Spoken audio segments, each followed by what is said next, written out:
welcome back to Leftover Parts Garage. Just a quick recap. This is the 2000 S10. We're converting from a 2.2 fuel injected to a Vortex 4.3 carbureted. We got a few carburetor breather laying on top of there right now, but everything else is in there. We got a few other little projects we got to do. Pretty much, hopefully this is the last video. I'm wanting to get everything buttoned up and completed this weekend. So just stick with us and let's get it done. Carburetor hopefully the brake hooked up. We've got the fuel line hooked up to the fuel pump. Still got to put it on the pressure reducing regulator. That way we can adjust the 4 psi the fuel filter from the fuel pump. That way you can't overload the carburetor because the carburetor is a lot less psi. That's where we are right now.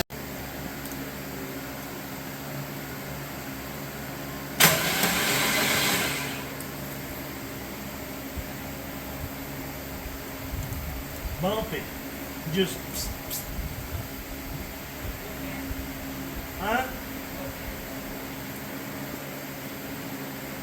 Do what? Okay. So just I'll say you'll hear it go blow my finger off, alright?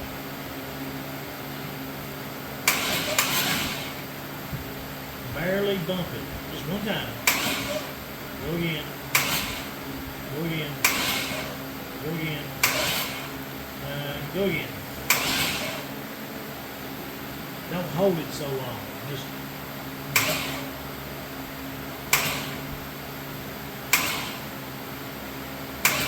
crank it. Just hold it. Do it again. Alright, so what we're going to do here, we're going to install the pressure reducing valves. That way we can back off the fuel pump pressure to the carburetor. So we're just going to eyeball it. Don't worry about it there. There's a clamp on there. Make sure you pay attention. You got pressure in and pressure out.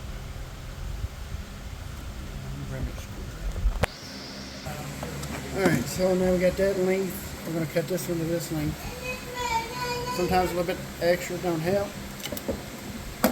Well, it will help. Make sure you put it on the inlet side of the carburetor. So you got pressure in, pressure back out into the carburetor. And then that should have it. As soon as we tighten the clamps up. Look at me.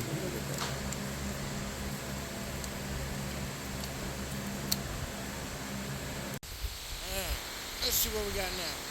Carbs installed, distributors installed, fuel regulators installed, everything's plugged and played, ready to go. Let's see if she starts.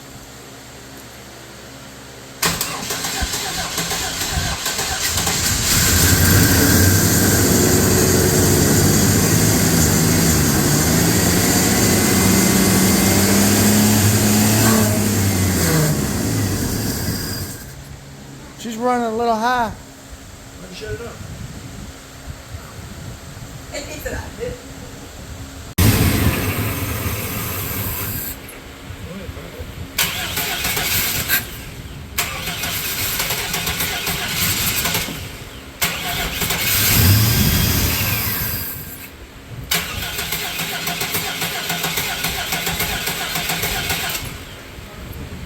Huh? No, didn't even throw it.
so got it running, got it driving, holds good oil pressure, holds good, actually holds good throttle and everything.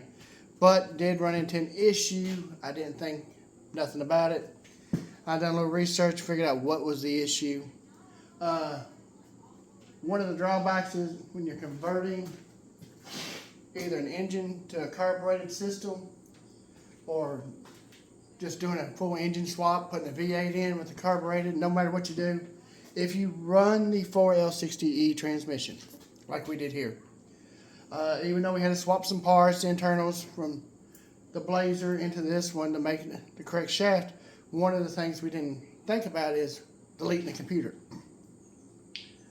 When we deleted the computer system, we deleted the signal for the transmission to shift itself. Right now we can put it in first and second, no problem. But we can't go no faster, no higher gear than that because we had nothing to tell the transmission when to shift. So I did do some research, and you can find several other of these videos on YouTube, and they're really good videos. But I don't know what the hell that was, but I stepped on something. Look for it and find the transmission control pigtail. That's what this one is right here. And you'll have 4 wires that you're going to need. You're going to need your power wire, which is going to need constant 12 volts. And I'll put a diagram in the video. Just attach it to it real quick to show you what it is. You'll need your first to second and third to fourth shift solenoids. And you'll need the TCC, torque converter control solenoid, which I think that's correct, according to the other videos. And what we're going to do is we're going to tie these in to switches inside the cab, just low enough where we'll be able to reach it. Once we put it in drive, forward gear, we'll be able to manually shift the transmission while driving via automatic, manual, but it's just going to be with the toggle switches. I'll show you a little bit of that as we get into it, but for right now, that's where I'm at.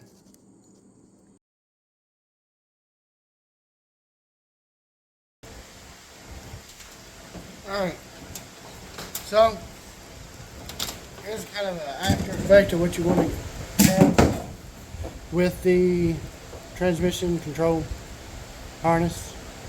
I had the pigtail. As you can see, the leftover wiring, heat shrink them together. Got to keep it watertight if possible. Made all my connections. I like using the heat shrink butt connectors. You can pick them up at a couple other places, Walmart. Maybe not Walmart, but Harbor Freight. I have Fastenal stores, any place like that. But you're pretty much going to need, can't really see it, you're going to need pins A, B, which is, let's see, I gotta get my old readers on. Pin A is like a green, pin B is a yellow black. Pin E, which is going to be your power wire, you're going to give it a constant 12 volt battery. Well, and it is pink, and your torque converter is going to be brown. Pin A is your first and second shift, and pin B is your second to or third to fourth shift. So this is what we got, this is what we're looking at, and we're going to get it installed. As you can see with the transmission, since we're eliminating the computer, we had to go with the manual switches. Like I said, I'm going to add the schematic that I use for the OEM plug in here. But we had to run 3 switches, one for first and second, third and fourth, and torque converter control, or TCC, which will engage your torque converter for road, pretty much road gear. They all run off of a ground signal, so each one tied to the ground and tied hot, or tied to the solenoid. And so what I did with the ground wire, I ran it out outside the cab through an existing hole in the firewall, attached it to an OEM chassis ground. The ignition for the, I think it was pin E for the pink wire, ignition hot, ran it out, tied it into the ignition hot wire that we got hooked up to the distributor, and I made sure I put at least a 30 amp inline fuse. That way, if it does get a back signal, something happens, it'll blow that fuse before it blows the solenoid. I do know it's hard to see, but here's a new plug. We're going to plug it in right up on top of there, on top of the transmission. I just put some light up here. And I said let there be light. Yeah, right there's where your plugs should go. As you can see, there's the old one.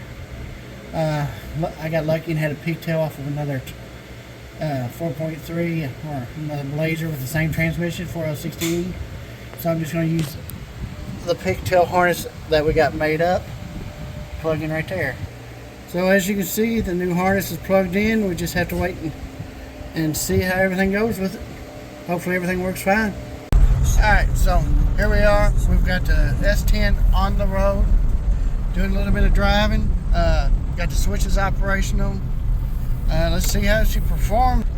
So as you can see, I have to manually switch it. Got the transmission in drive, but we got a 3-stage switch system set up. And let this traffic go by a little bit. I'm letting my chauffeur drive me around today. Alright, so he's in first.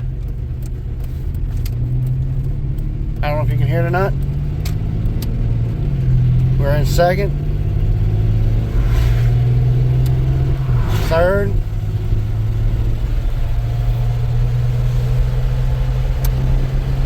Fourth. And now he's got his flipped into overdrive. So, truck's got a little bit of pick up and speed to it. Driving smooth, driving fine. Just don't have the hood on it yet. Right, running a comfortable 50 to 55 right now. So all in all, everything seems to be working fine.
Here we are. As you can see, the little 2000 S10 is pulled out of the garage, finally. Just a recap for anybody that hasn't been following, watch the previous videos and you'll see where we had our ups and downs, trials and errors, trying to figure this out. We converted the 4.3 from a fuel injection system, deleted the computer, deleted the pollution system, EGR, everything deleted on it. You'll see where we modified the transmission to eliminate the automatic shifting to where we had to manually shift with switches. It'll also be in this video. Just kind of watch the previous videos, and as you can see, it's on the road. So the 2000 S10, now aka Daddy's Money, is on the road and done. So thanks for watching. Please subscribe, please like and follow, and join us for more. Maybe we'll have more videos and more content.